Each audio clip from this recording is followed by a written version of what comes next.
As one of the greatest royal tributes in history, Queen Elizabeth II honoured for her incredible 70-year reign over 4 huge days. One person who knows the royal family personally is Princess Diana's former butler and world-renowned author Paul Burrell, and he joins us now live from London. Paul, what an incredible 4 days it's been. What an amazing party we've just had. What a great success. And especially after the last 2 years of COVID, it's given our country such a huge boost. I'm sure it has done the same to Australia too.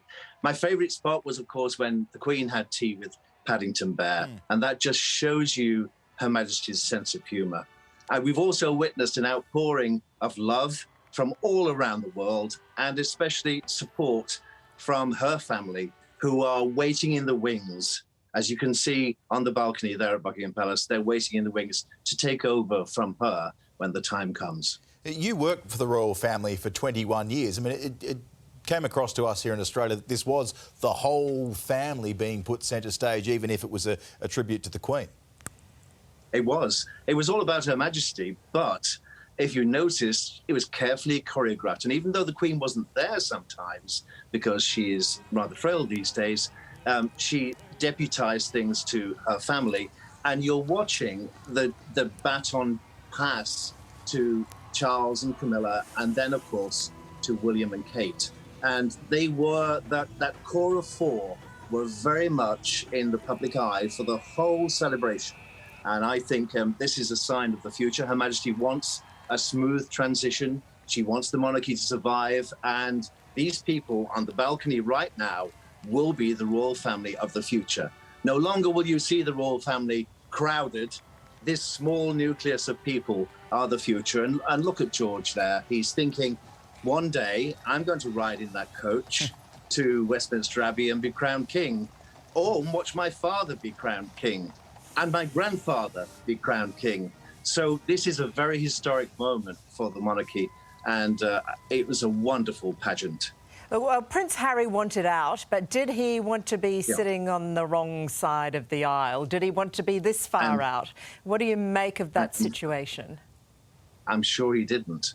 And although this was totally about Her Majesty, I wondered whether or not the Sussexes would upstage the Queen. They didn't. Everyone played their part impeccably. They did sit further back. I'm sure Harry thought to himself, there was a time when I sat on the front row, but no longer, because he's not a working member of the royal family. And the Duchess, of course, looked elegant in Dior, but it wasn't overplayed. Kate looked as if she was stepping out of the pages of Vogue, and Meghan looked quite ordinary in lots of ways. Incidentally, they were booed when they arrived and left St. Paul's Cathedral. I'm not sure whether the press in Australia reported that, because people did also boo our Prime Minister, because the country is having great unrest at the moment. But these two are no longer centre stage. They did take a back seat. They did behave impeccably. And thank goodness, because it was all about the Queen. Do you know if behind the scenes there are any efforts to mend what is clearly a rift going on? This seemed like the occasion to do so. There's been a couple of them recently. I'm sure there are behind closed doors, because the Queen is very fond of Harry. She takes all his calls. She adores him. And I'm sure she has seen him at Windsor. Frogmore Cottage is just a stone's throw from the Queen's sitting room.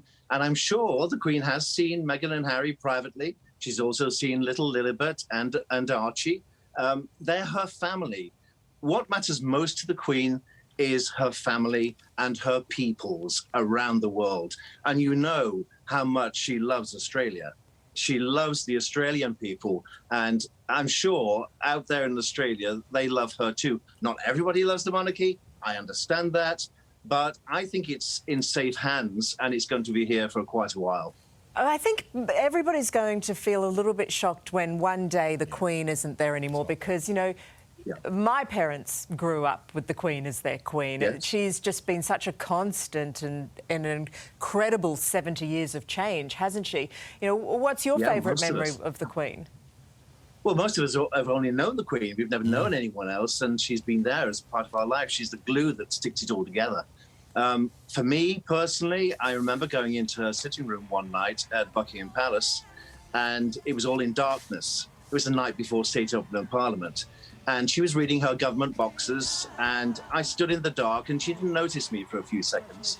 And then when she did notice me, she said to me, why are you staring at me, Paul? I said, Your Majesty, if only you could see what I could see. She was sat at her desk wearing the imperial state crown. All those jewels are flashing in my direction. And as I looked down, she was wearing her pink fluffy slippers.